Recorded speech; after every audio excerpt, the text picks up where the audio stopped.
votre binôme. Je vous donne tout de suite la parole. Alors, je vais commencer. Bon, interroger l'horizon de l'émancipation à partir de la situation de la paysannerie, on va essayer de faire rapidement, présente un intérêt assez singulier. Très certainement qu'il y a un certain nombre d'années, ce type de proposition aurait paru assez lunaire, voire paradoxal. C'est probablement le cas, plus le cas aujourd'hui, en tout cas beaucoup moins,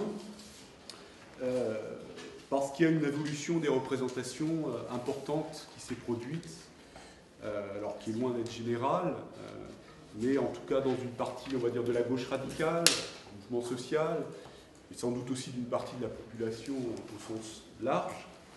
Et on peut résumer ces évolutions rapidement par trois glissements, même si c'est évidemment un peu caricatural. Bon, le passage d'une représentation du paysan comme plouc, je ne sais pas si ce terme en Suisse évoque quelque chose, mais comme ringard, has-been, bon, quelque chose comme ça, à la figure du paysan comme acteur de la révolte contre la mondialisation capitaliste.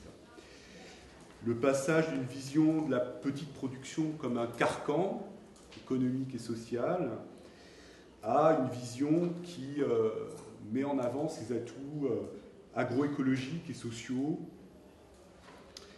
et le passage d'une vision de la paysannerie comme force essentiellement réactionnaire à l'émergence d'une internationale paysanne contestataire, telle que Via Campesina, dont Roxane parlera un peu plus tout à l'heure. Alors, bien évidemment, ce glissement, si on va jusqu'au bout, ne représente pas complètement la réalité. La réalité est contradictoire, comme toujours, mais ce qui apparaît incontestable, c'est qu'une stratégie émancipatrice, non seulement ne peut pas faire l'impasse sur la paysannerie, mais suppose la mobilisation, le renforcement et la transformation de la paysannerie. Et que ce n'est pas un sujet annexe, secondaire, mais que c'est un sujet bien évidemment essentiel, dans la mesure où on peut raisonner, là je rejoins l'intervenant précédent, qu'à l'échelle du monde, je ne développe pas. Donc on a un retour à ce qui était appelé il y a quand même assez longtemps l'alliance ouvrière et paysanne, pour reprendre un très vieux terme, dont on voit bien en posant juste ces termes comme ça, tous les problèmes qu'ils soulèvent, et ô combien aujourd'hui ce n'est qu'une construction intellectuelle, c'est tant est qu'il faut la reprendre, sans doute la transformer, mais on voit bien que si on prend le mouvement ouvrier tel qu'il est et le mouvement paysan tel qu'il est, les choses sont moins encore qu'en filigrane. Donc on abordera trois angles, trois éclairages.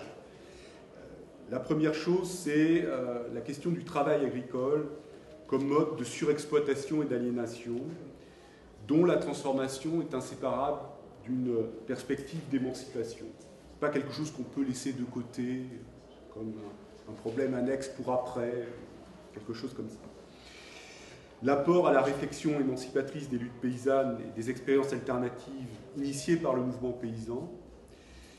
Et enfin, la souveraineté alimentaire comme composante essentielle d'un projet émancipateur. Alors, je vais développer le premier point et Roxane développera les deux suivants. Alors, l'émancipation du travail agricole et les questions posées par cette perspective au projet général d'émancipation. Bon, même si c'est très rapide, je vais essayer de souligner quelques points. Bon, alors, tout d'abord, évidemment, la critique de la surexploitation de la petite paysannerie et du prolétariat agricole est évidemment quelque chose de très ancien, aussi ancien que le capitalisme. Hein. Je renvoie pour les aficionados aux pages d'Engels dans La situation laborieuse ou à Marx dans Le Capital. Mais ce qui est important de souligner, c'est les transformations des modalités de cette surexploitation au cours des dernières décennies et des dernières années, tant au nord qu'au sud. Et qui est essentiel de l'analyser, d'en prendre conscience pour développer une perspective de résistance et d'émancipation. Alors, je me concentrerai sur les pays du Nord et en prenant des exemples sur la France, parce que le temps est court. La dynamique d'industrialisation de l'agriculture a abouti à une purge radicale du nombre de paysans. Bon, énormément de petites exploitations devenant non rentables du fait d'une course à la productivité liée à une fuite en avant dans les investissements, particulièrement organisée par d'ailleurs le marché commun européen, si on prend l'exemple européen. Bon, on passe en France par exemple de 672 000 exploitations en 1993 à 423 000 en 2011 et le nombre de paysans chute de concert. Bon. Cette industrialisation est caractérisée par une industrialisation dite de l'amont et de l'aval de la production agricole. Bon. C'est-à-dire que les machines, les semences, en amont et en aval, la transformation, la commercialisation, la distribution sont aujourd'hui contrôlées dans les différents secteurs par des firmes parfois très grosses et très peu nombreuses, bon, qui ont pour conséquence une dépendance étroite de la grande majorité des paysans, et donc de leur travail, des formes de ce travail, des conditions de leur exploitation à ces grandes firmes dont ils ne sont pas salariés puisqu'ils sont paysans, les ouvriers agricoles étant salariés des exploitations. Bon, je n'ai pas le temps de différencier, on pourra y revenir dans le débat. Cette dépendance, cette course à la productivité du travail sont traduites par une transformation importante du travail paysan. Alors il faudrait distinguer, suivant évidemment le type de culture, le type d'élevage, tant est qu'on puisse encore parler d'élevage. Bon, il y a alors, notamment dans l'élevage une perte d'autonomie parfois radicale, donc, notamment dans les secteurs du poulet ou du porc, un bouleversement du lien entre le paysan et les animaux qu'il élève, qui est porteur d'une transformation du sens du travail, une détériorisation des conditions de travail physiques et psychiques, une détérioration des conditions de vie et de travail des animaux, bon, il y a un lien très fort entre les deux, et une surexposition aux produits dangereux, bien évidemment à commencer par les pesticides. Ces dernières années, malgré le lobbying très très important des firmes concernées, il y a eu la reconnaissance à peu près admise aujourd'hui scientifiquement de la cancérogénicité de toute une série de molécules utilisées comme pesticides et de l'implication de certains pesticides dans la survenance de maladies neurodégénératives comme la maladie de Parkinson. Et ce type de situation, bien évidemment, s'amplifie dans des situations néocoloniales, comme celle qui est le cas des Antilles françaises, où l'utilisation du chlordécone dans les bananeraies, alors qu'il y a un produit qui était pourtant interdit pendant des années auparavant aux États-Unis, restait utilisé en France, puis spécifiquement uniquement aux Antilles françaises, avec des conséquences dramatiques à la fois sur les travailleurs, mais aussi sur l'environnement, les deux étant liés. Alors, par définition, le travail agricole, c'est un travail avec le vivant, un travail avec la nature, et aujourd'hui, c'est devenu un travail où le caractère vivant des animaux d'élevage est nié, et où la complexité écologique des agroécosystèmes est éliminée. Cette négation, elle est un résultat direct de la dynamique d'industrialisation de l'agriculture, et par exemple, qui a de multiples effets, mais par exemple de la spécialisation des exploitations qui conduit à séparer radicalement élevage et agriculture, ce qui a des conséquences écologiques extrêmement fortes. Bon, je renvoie à l'exemple célèbre des élevages de porcs en Bretagne, en France, mais on peut prendre bien d'autres exemples. En même temps, cette double négation, par la dynamique même du capital, du caractère spécifique du travail paysan, du caractère vivant du vivant, du caractère naturel de la nature, faire pousser les plantes, est destructrice des hommes et des femmes, paysannes, paysans, ouvriers, ouvrières agricoles. Bon. Et il est par exemple source d'une souffrance psychique considérable. Bon, par exemple, alors, les chiffres sur les suicides sont encore... Il manque d'études, il y a des études qui viennent d'être lancées. Bon, c'est un phénomène très ancien qui est lié aussi à la disparition du monde paysan, mais certainement pas seulement. Bon, les chiffres disponibles disent que, le terme épidémiologique, le risque relatif de suicide des exploitants agricoles en France est 3,1% plus important pour les hommes que pour les cadres. Et si on prend les ouvriers agricoles, ce qui est quelque chose qui est complètement nié, le taux de suicide est 2 fois plus important chez les ouvriers agricoles que chez les exploitants agricoles. Bon, hein. Donc c'est une population qui est parmi les plus... qui se suicident le plus, hein, et qui est manifestement au cœur de la surexploitation, de l'exploitation, de conditions de vie, de travail extrêmement difficiles. Alors, l'autonomie dans le travail qui pouvait aider à compenser des longs horaires dans toute une série de secteurs de l'agriculture tend à faire long feu, à s'éliminer, pas partout, mais notamment dans l'élevage, avec des conséquences relativement terribles. Bon, les animaux sont traités comme un minerai, comme des êtres vivants. Il y a un trop grand nombre d'animaux pour que l'éleveur puisse avoir une relation individualisée, humaine, je dirais, aux animaux. Des techniques de production qui confinent à la torture des animaux. L'imposition de standards de production par les firmes agroalimentaires qui ont de multiples conséquences, mais qui transforment par exemple les éleveurs en sous-traitants. Bon, c'est l'exemple du groupe Doux, vous avez peut-être vu en France, les géants de la volaille qui est en train d'être dépecé et de disparaître, mais 800 éleveurs travaillent uniquement, ou travaillaient, parce qu'un certain nombre ont déjà disparaître pour ce groupe, et en fait ils sont dans une situation de salariat sans avoir les avantages du salariat, mais avec tous les inconvénients du travail indépendant. Ils ne peuvent pas choisir le type de poussin, ils ne peuvent pas choisir le type d'aliment, etc., etc. Ils sont juste là pour engraisser des poussins et les revendre. Ils dépendent d'un seul donneur d'ordre. Bon, donc on est bien loin là du paysan qui a un travail libre et dont l'émancipation individuelle dépend aussi de sa liberté. On est dans la négation totale de ça. On voit aussi par les différents exemples que j'ai donnés qu'il y a un lien étroit entre l'insoutenabilité sociale et l'insoutenabilité écologique de cette dynamique d'industrialisation capitaliste de l'agriculture qui est loin d'être achevée, hein, en France, mais aussi dans d'autres pays, et bien évidemment dans le monde. Donc si on tire différentes conclusions rapides de ce que je viens de dire, c'est, dans une perspective d'émancipation, c'est la nécessité de transformer le travail paysan. Ça signifie qu'il faut rompre avec ce type de développement capitaliste, mais aussi avec une vision industrialiste de l'agriculture. Bon, c'est-à-dire la conception de l'agriculture comme quelque chose qui peut être industrialisé même autrement, et à tout le moins quelque chose qui doit être très sévèrement interrogé. Parce que le vivant et la nature, le travail direct avec le vivant et la nature, ne se prête pas à une industrialisation. Bon, et ça, du point de vue de toute une série de schémas de réflexion marxistes, orthodoxes, ou d'ailleurs plus hétérodoxes, ça pose, bien au-delà, par ailleurs, ça pose différentes questions.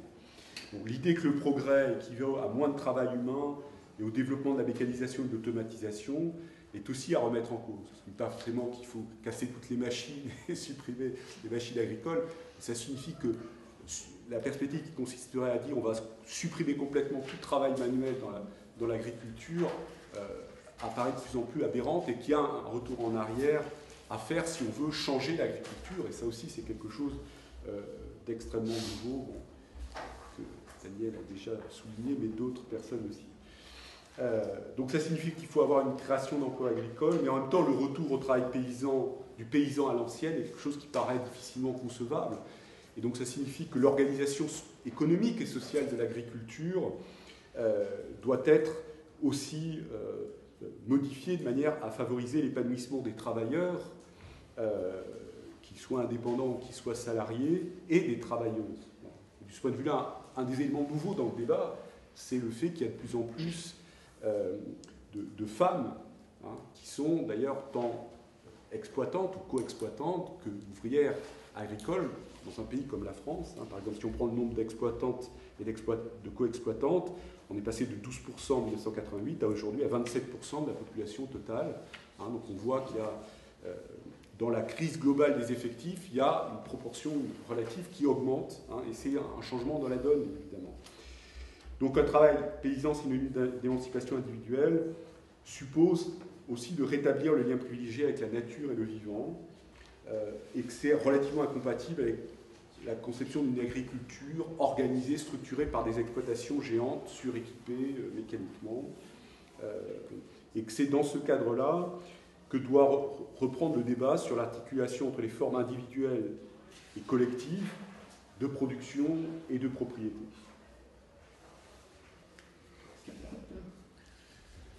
Bon, juste quelques mots pour vous dire aussi d'où je parle. Moi, je travaille dans le mouvement paysan, et il se trouve que par ailleurs, j'essaye de suivre la situation. Donc, je travaille en France, mais j'essaye de suivre aussi ce qui se passe en Grèce.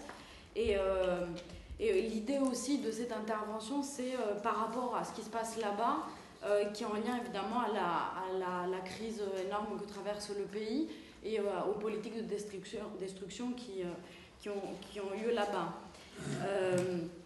Donc moi, je vais essayer de vous parler de l'apport des luttes paysannes et des expériences alternatives dans le domaine agricole et alimentaire à la réflexion sur l'émancipation. Et cette réflexion est issue de divers débats que j'ai pu avoir, qu'on a pu avoir entre personnes qui militent, qui sont impliquées, engagées dans ces milieux-là, avec d'autres personnes qui sont plus impliquées d'une manière traditionnelle dans la gauche. Et la question qui venait le plus souvent était pourquoi donc on travaille dans la paysannerie? Il n'y en a plus que 3% en France. Ça sert à quoi? Ça apporte quoi?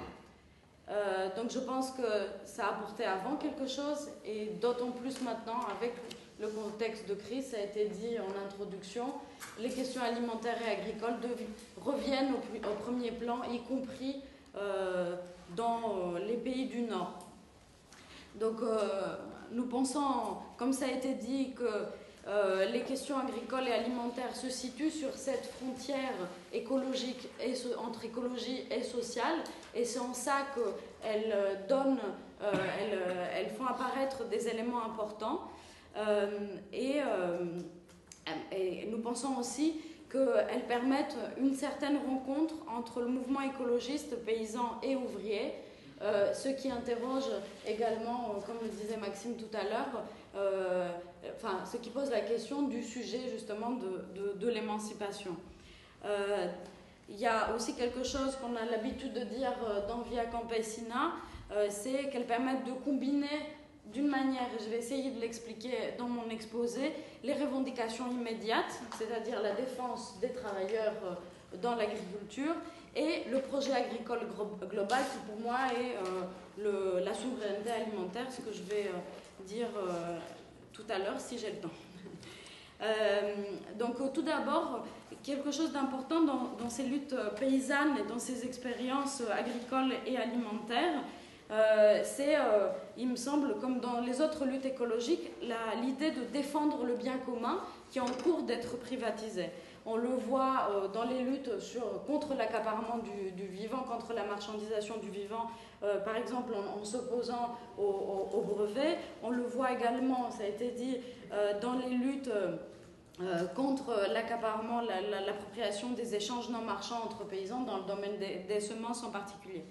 Une autre caractéristique qui me semble être très importante dans ces luttes-là, c'est celle de l'urgence, du besoin vital. Ça existe également c'est quelque chose qu'on retrouve, c'est pas du tout exclusif, dans les combats pour la santé. Mais donc ces deux caractéristiques-là, la défense du bien commun plus le besoin de satisfaire ses besoins vitaux, donne une force spécifique à ces luttes paysannes, à ces expériences agroécologiques, si on veut, locales, qui est la caractéristique d'unification de différents groupes sociaux qui peuvent par ailleurs, ce qui est le cas en Grèce, être très peu structurés, en tout cas peu structurés de la manière avec laquelle on l'entend par exemple en France, c'est-à-dire en termes de salariat, etc. Donc concrètement, ça permet la rencontre des femmes au foyer, des chômeurs, des petits commerçants, des artisans et d'une manière générale des citoyens. Et ce n'est pas du tout une question annexe, en tout cas dans une période de crise majeure où la disparition relative du salariat est à l'ordre du jour et ou comme dans d'autres situations, comme en Grèce par exemple, où il s'agit quand même d'un pays où le salariat n'est pas premier, quoi. Enfin, c'est plutôt le statut d'auto-entrepreneur qui organise la société. Donc juste pour donner un exemple, je suis désolée, je peux pas aller en profondeur dans les exemples qui sont... mais on pourra revenir dans la discussion si on a un peu de temps. Vous avez peut-être entendu parler de la révolution des patates en Grèce. Il s'agit d'un mouvement de masse, de grande échelle, pour aller très vite, de vente directe entre producteurs et consommateurs. On pourra revenir dessus pour ceux qui ne savent pas de quoi il s'agit. Et ce que je voulais souligner par rapport à cette révolution des patates, outre le fait donc, que ça permet de répondre à un besoin vital de manière rapide et efficace pour l'instant, c'est que ces expériences-là, cette expérience-là en particulier, la question alimentaire, permet la création de liens de solidarité inexistants auparavant ou très peu existants entre des groupes sociaux qui ne se côtoyaient pas. Par exemple, là en l'occurrence, citadins et campagnards, et également aussi la création, elle permet la création de formes d'engagement qui dépassent les catégories socio-professionnelles habituelles, ce qui est, je le répète, quelque chose de très important quand on ne peut pas s'engager comme on peut l'entendre quand il y a des structures sociales encore existantes. Un autre exemple complètement différent, pas du tout lié à la crise, c'est l'exemple de la garantie participative. Alors, la garantie participative, enfin les systèmes de garantie participative sont des systèmes de décision participative, donc entre, en l'occurrence, paysans, producteurs et consommateurs. C'est le système qu'a adopté Nature et Progrès bien avant le cahier de charges d'agriculture biologique européen. Ce sont également des systèmes qui sont très répandus au Brésil. Ils concernent plusieurs millions de producteurs. Et maintenant, sont des systèmes aussi qui sont utilisés pour garantir la qualité d'un échange de type AMAP, panier paysan, etc. en France. Donc ces systèmes-là consistent en une démarche très locale qui consiste à favoriser le progrès et non pas de pénaliser. Et donc de certifier, non pas de certifier justement, de garantir la qualité d'un mode de production, de commercialisation. Pourquoi c'est important et pourquoi on gagnerait à connaître ce genre de système? Il me semble que ces systèmes-là donnent des idées, donnent des bribes d'organisation possibles dans une autre société qui remettent en cause quelque chose qui est très répandu dans nos milieux, c'est-à-dire le rôle central, coercitif et excluant de l'État. Toi, tu travailles bien, toi, tu travailles pas bien. Là, il s'agit de systèmes qui sont démocratiques, participatifs, locaux, qui permettent d'avancer, de prendre des décisions à une échelle décentralisée. Je pense que ça apporte quelque chose d'important par rapport, et ça interroge par rapport à ce qui a été fait dans le passé. Un autre exemple qui me semble très parlant, et ça peut peut-être sembler paradoxal à certains, c'est la lutte pour défendre ce qu'on appelle dans notre jargon les outils de transformation locaux, et plus particulièrement les abattoirs locaux. En ce moment, en Europe et en France en particulier, la mode c'est à la concentration des abattoirs, des petits abattoirs en un grand abattoir régional, ce qui pose des problèmes d'acheminement, y compris de bien-être animal, très importants. Ces luttes-là sont importantes dans le mouvement paysan français. Et pourquoi sont-elles importantes pour notre réflexion sur l'émancipation? C'est parce que ces luttes-là, et c'est vraiment très clair, unifient les acteurs ruraux, les maires, les communautés de communes, etc., les artisans, les petits commerçants, donc les bouchers, y compris les petits épiciers, etc., les petits et moyens agriculteurs, et en faisant une différenciation, et là il y a la question de classe qui traverse la paysannerie parce qu'elle concerne ces outils de transformation locaux sont destinés à la petite production. C'est inintéressant pour les gros paysans qui évidemment ont tout à gagner à aller dans le gros abattoir. Et aussi les salariés des abattoirs sur deux aspects, l'emploi et les conditions de travail. Et ce que je voudrais souligner là, c'est que la bataille pour la relocalisation de l'agriculture, dans une perspective écologiste et sociale, éclaire un autre pan de la question de l'émancipation qui est celle du métier bien fait. Ça permet, en même temps que de lutter pour un projet, de lutter contre le productivisme, ça permet de s'opposer à un travail de plus en plus aliénant, c'est-à-dire un travail où on ne maîtrise pas la découpe, où on ne fait pas bien notre métier parce que c'est pas par carcasse, c'est par horaire. Bon. Un autre apport important des luttes paysannes et des expériences agricoles et alimentaires alternatives, c'est la question de la propriété privée. Donc ces luttes-là, non seulement elles ont contesté la légitimité des possessions des grands propriétaires terriens, ça c'est assez connu, il s'agit surtout des luttes en Amérique latine, mais pas que, mais aussi dans les pistes, dans les expériences qui ont eu lieu, et il y en a une qui est particulièrement connue sur le Larzac, le fonctionnement du groupement foncier agricole permet de concilier quelque chose qui a été une contradiction extrêmement forte et pesante qui a trait aussi à la question des collectivisations et comment on gère les terres agricoles, qui est d'une part de remettre en cause la propriété privée et d'autre part de satisfaire le besoin qui est un besoin écologique et social du paysan de conserver un lien avec ses terres. Donc la structure de la petite ferme, qui a plein d'avantages sur le plan agroécologique et sur le plan du travail. Donc je vais aller très vite parce que j'ai plus le temps. Donc il y a toute une série d'expériences agricoles et alimentaires alternatives qui ont ceci d'important, c'est de prouver qu'on peut faire autrement que produire de manière industrielle en agriculture. Donc l'agriculture biologique, biodynamique, paysanne, agroécologie, permaculture, y compris certaines appellations d'origine protégée.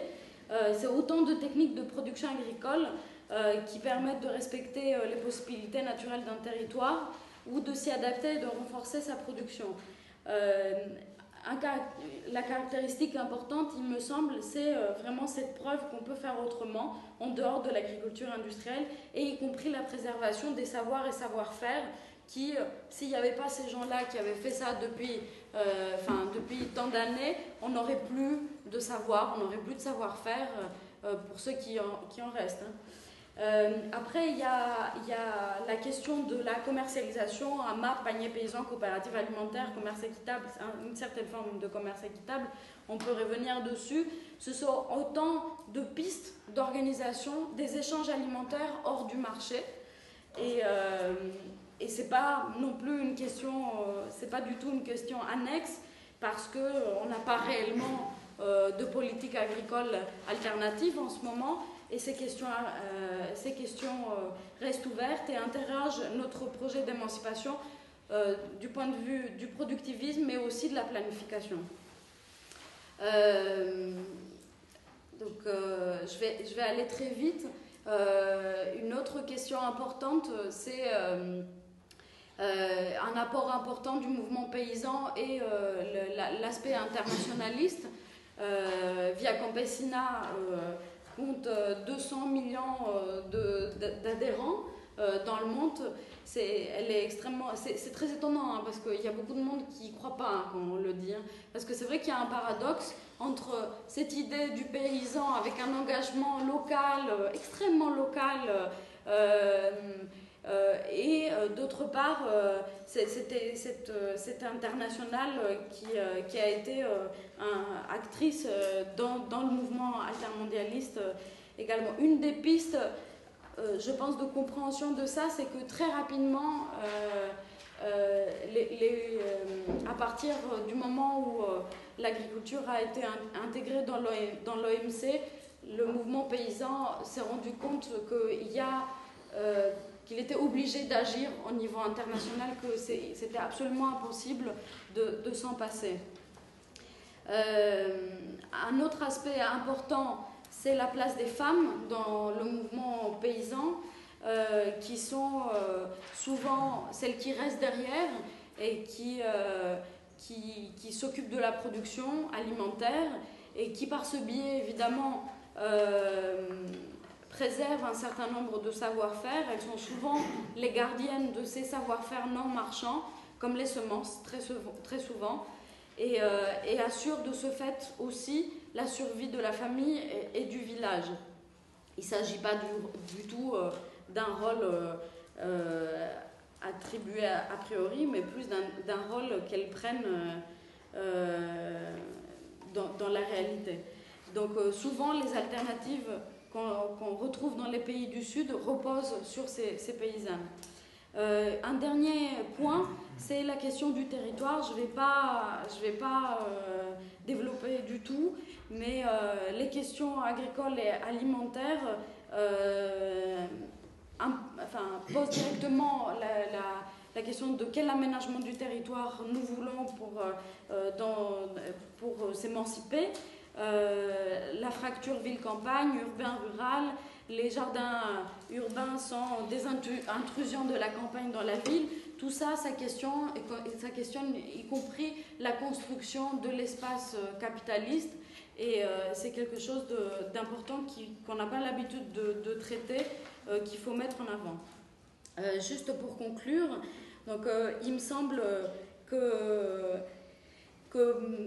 on ne peut pas réfléchir sur un projet d'émancipation sans parler de souveraineté alimentaire, car celle-ci se décline à plusieurs niveaux, et c'est en cela que c'est un projet global, car pour aller vers la souveraineté alimentaire, il est nécessaire aujourd'hui de changer de politique agricole internationale, de changer de politique d'aménagement du territoire, quelle ville, quel temps de travail, quel transport, où doivent être les terres agricoles, comment retrouver une diversification de la production, et y compris un changement dans les politiques de protection de la nature, de changer le travail pour aller vers une mixité des tâches. Je finirai la conclusion en disant que cette souveraineté alimentaire n'est pas une vue de l'esprit, c'est pas juste se faire plaisir, c'est pas pour dire qu'il faudrait intégrer un aspect alimentaire à notre réflexion. Cette souveraineté alimentaire est une urgence dans ce temps de crise. Elle frappe à notre porte. En Grèce maintenant, le changement de pratique a lieu. On est en train de passer dans la paysannerie vers des systèmes économes et autonomes. Évidemment, cette transition n'a pas lieu du tout par le biais d'un engagement écologiste, etc. Mais c'est vraiment une question de survie, parce qu'on ne peut plus produire comme on produisait avant dans ces systèmes extrêmement dépensiers. Et également, le changement de politique agricole et agraire est plus urgent que jamais. Et juste un dernier point, et je suis désolée, je pense qu'il y a un aspect important dans ces luttes, c'est que dans un monde de plus en plus désenchanté, Ces luttes-là acquièrent une symbolique importante, car non seulement elles permettent aux citoyens, au peuple, de s'engager différemment, de retrouver des gens avec lesquels ils ne côtoyaient pas auparavant, mais permettent aussi de donner un sens nouveau, de re-enchanter ce monde, parce qu'on ne peut pas se battre uniquement sur... parce que les gens sont fatigués de se battre uniquement sur des aspects quantitatifs, mais ont besoin de se battre pour vivre mieux, pour un monde meilleur, et ces luttes-là le permettent dans une certaine mesure. Merci beaucoup. Merci au panel, aux différentes personnes qui ont ramené plein d'informations. Il nous reste malheureusement, comme souvent dans ce genre de cas, peu de temps pour le débat. Donc,